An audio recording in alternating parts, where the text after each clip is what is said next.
सादर नमस्कार, सादर जय जिनेंद्र। क्षमा ब्रेकिंग जैन न्यूज प्रतिदिन प्रातः, दोपहर एवं रात्रि में देश भर से संपूर्ण जैन समाज से संबंधित सही और सकारात्मक समाचारों के लिए देखना और सुनना न भूलें। साथ में आपसे विनम्र निवेदन है कि यदि आपने इस चैनल को सब्सक्राइब नहीं किया है तो कृपया अवश्य कीजिए और शेयर और लाइक करके धर्म प्रभावना में सहयोगी एवं सहभागी बनिए।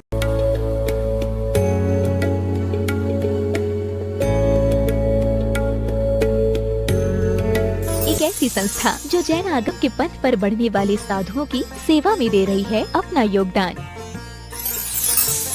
और उनके आहार विहार में निभा रही है अपनी अहम भूमिका। साधु सेवा धाम भगवान पार्श्वनाथ धाम काकोरी लखनऊ जो विहार न करने वाले साधुओं के आहार एवं विश्राम की कर रही है संपूर्ण व्यवस्था। आप भी ऐसी ही संस्था के साथ जुड़कर करें अपनी चंचला लक्ष्मी का सदुपयोग।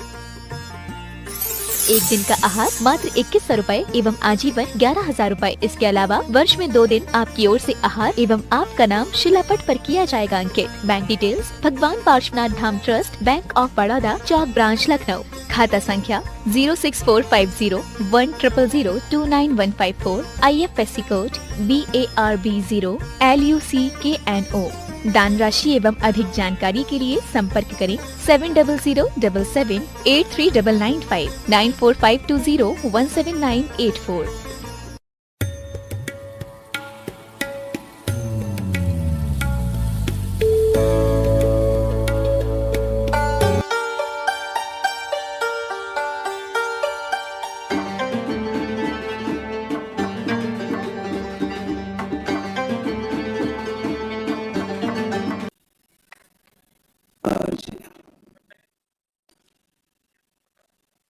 आपके सामने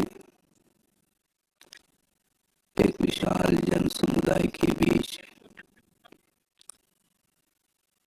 पंच परमेष्टि की आराधना हेतु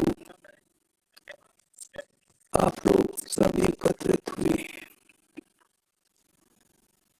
पंचम कलिकाल में साक्षात प्रभु का अथवा साक्षात तीर्थंकर का दर्शन इन आंखों से नहीं कर पाते, किंतु सबके पास मन विद्यमान है। विचार करने की क्षमता जिसके अंदर है, ऐसे उस मन के माध्यम से नमोकार मंत्र की आराधना हम और आप करते हैं, करते आए हैं और अभी उसी मंत्र का उच्चारण मैं आपके सामने कर रहा हूं।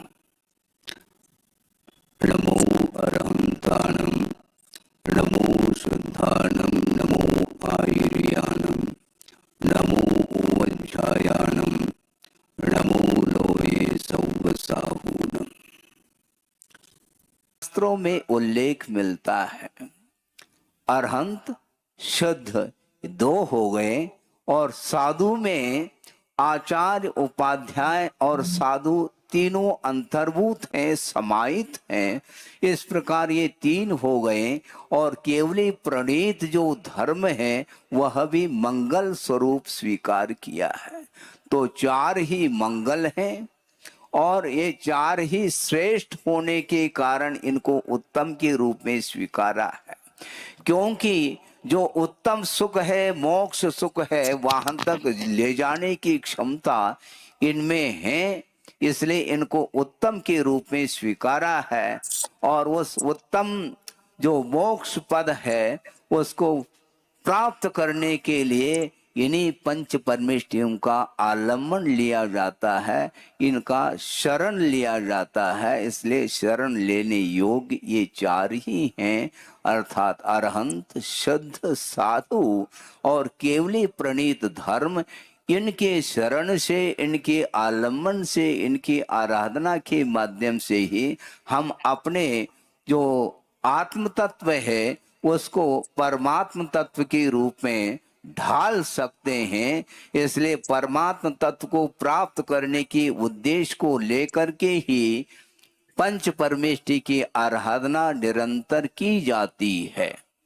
यह तो हो गया पंच परमेष्टि का क्या स्वरूप है, उनकी क्या महिमा है, इसको संक्षेप में हमने आपके सामने रखा है। बहुत इसमें विराटता है, गहराई है। उस गहराई तक पहुंचने के लिए अपने को बहुत समय अपेक्षित है और अल्प समय में स्वरूप को समझ लिया होगा आपने। अब थोड़ा सा विषय आपके सामने और देना चाहता हूं कि विस्मय होता है, यह जीव अनंत काल से संसार में परिभ्रमण कर रहा है और पंच परमेष्टि का जो स्वरूप है और उस स्वरूप को समझते हुए पंच परमेष्टि की आराधना, उपासना, उनकी पूजा करते हुए भी हमारा यह संसार परिभ्रमण अंत को क्यों प्राप्त नहीं हुआ, यह विचारनीय विषय रह जाता है। इसलिए रह जाता है क्योंकि पंच परमेष्टि की आराधना के समय पर आत्मा का दर्शन होना चाहिए। दर्शन और प्रदर्शन दो चीजें हैं। गुरुदेव ने कई बार प्रवचनों के दौरान अथवा तत्व चर्चा के अवसर पर प्रसंग दिए हैं कि वस्तुतः दर्शन और प्रदर्शन में जमीन आसमान का अंतर देखने में आता है। दर्शन हमेशा गहराता है और प्रदर्शन उथला होता है कि महाराज आप क्या कहने जा रहे, मैं ठीक कह रहा हूं। इस विशाल जन समूह में भी मैं उस विषय को इसलिए रख रहा हूं क्योंकि पंच परमेष्टि की उपासना करने के उपरांत भी अभी तक हमारा संसार विच्छेद को प्राप्त नहीं हुआ। क्यों? क्योंकि प्रदर्शन को महत्व दिया है इसलिए।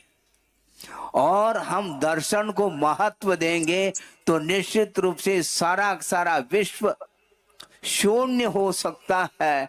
और विश्व को जब शून्य करेंगे अर्थात पर वस्तु की ओर जो दृष्टि बार बार जा रही है राग के कारण, उस रागान्वित दृष्टि को समाप्त करके हम आत्मा का दर्शन करना जब प्रारंभ करते हैं उस समय पंच परमेष्टि का जो वास्तविक स्वरूप है वह हमारे सामने आ सकता है।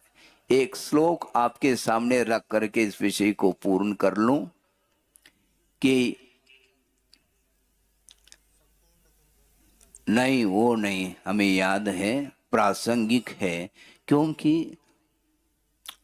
प्रभु की आराधना करते हुए भी संसार का अंत क्यों नहीं हुआ, जबकि तीर्थंकर अथवा अरहंत परमेष्ठी 18 दोषों से रहित होते हैं, वीतरागी होते हैं, सर्वज्ञ होते हैं और हितोपदेशी होते हैं।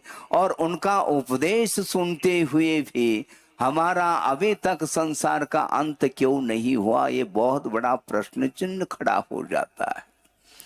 पंच परमेष्टि में कोई दोष नहीं बंधुओं, आप ध्यान रखें, ध्यान दें इस विषय को। पंच परमेष्टि बिल्कुल निर्दोष हैं, किंतु अपने भीतर जो दोष भरे हुए हैं उन दोषों का निर्मूलन हम नहीं कर पा रहे। क्यों? हमेशा हमारी दृष्टि प्रदर्शन की ओर रही है।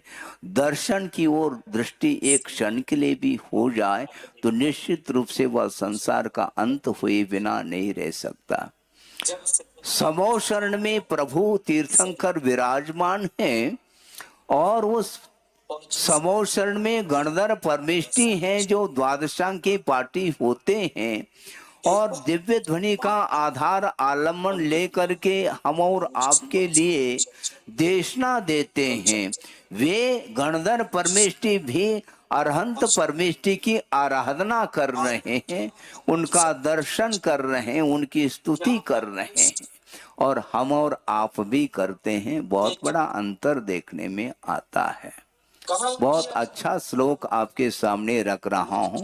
5 मिनट में जहां तक मैं समझूं इसको पूर्ण कर लूंगा।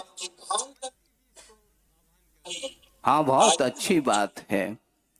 मैं इसको बहुत ही अल्प समय में अति संक्षेप करते हुए इस विषय को पूर्ण करूं।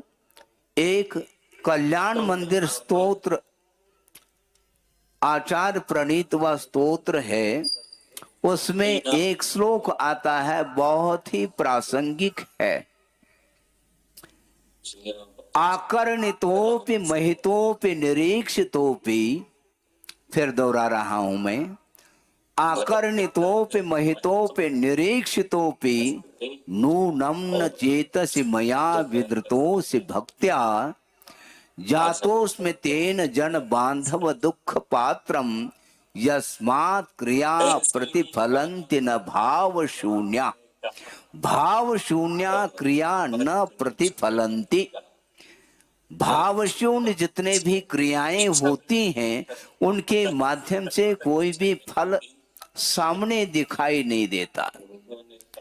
हम लोगों ने अर्थात संसारी प्राणी ने भगवान की पूजा की है, भगवान की देशना का श्रवण किया है। आकर्णितोपि अर्थात श्रवण किया है भगवान। महितोपि भगवान आपकी हमने पूजा की है, अर्चना की है। और निरीक्षितोपि है भगवान, हमने आपका दर्शन भी किया है।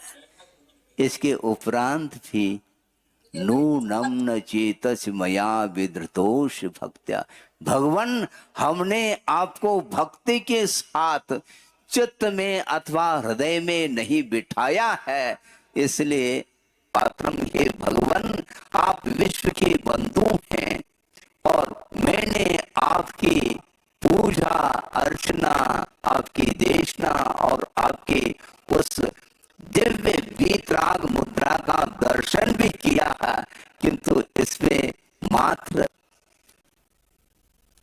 आंखों के माध्यम से वह सारी क्रिया हमने कर ली, कानों के माध्यम से देखना सुन ली, किंतु बार बार दर्शन करने के उपरांत, बार बार उस देशना को सुनने के उपरांत, बार बार पूजन अर्चन करने के उपरांत भी मैं दुख का पात्र बना हूं। क्यों?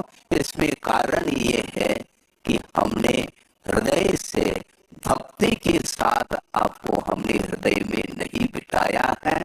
इसलिए सारी ये धार्मिक क्रियाएं मात्र क्रिया बन करके रह गई हैं, किंतु दुख का पात्र बना हूं, क्योंकि भाव शून्य क्रिया न प्रतिफलन्ति। भाव शून्य जितने भी क्रियाएं होती हैं वे प्रदर्शन के रूप में आ सकती हैं, आती हैं, और उसके माध्यम से आत्मा का दर्शन नहीं हो पाता। हमें पंच नमस्कार मंत्र की आराधना चाहे सामूहिक रूप में करें अथवा एकांत में जाकर के अकेले जाकर के भी पंच परमिष्टि की आराधना प्रभु बनने के उद्देश्य को लेकर के करते हैं, तो निश्चित रूप से यह पंच नमस्कार मंत्र ये हमारे लिए वरदान शब्द होगा, बल्कि इसकी आराधना के माध्यम से प्रभु बनने का अवसर प्राप्त होगा। सब लोगों के लिए इस पंच नमस्कार जो अनादि अनिधन महामंत्र है, इसकी आराधना करते हुए सब लोगों के लिए मोक्ष की उपलब्धि हो, इस पवित्र भावना के साथ इस वक्तव्य को पूर्ण किया जा रहा है। Kshama breaking Jain news YouTube channel पर विज्ञापन देकर धर्म प्रभावना में बने सहभागी। विज्ञापन देने हेतु संपर्क कीजिए मोबाइल नंबर 9026900740 एवं समाचार एवं वीडियो भेजने हेतु WhatsApp number 9335236222। Kshama breaking Jain news YouTube channel देखने के लिए आपको बहुत बहुत धन्यवाद। सादर प्रणाम, सादर जय जिनेंद्र।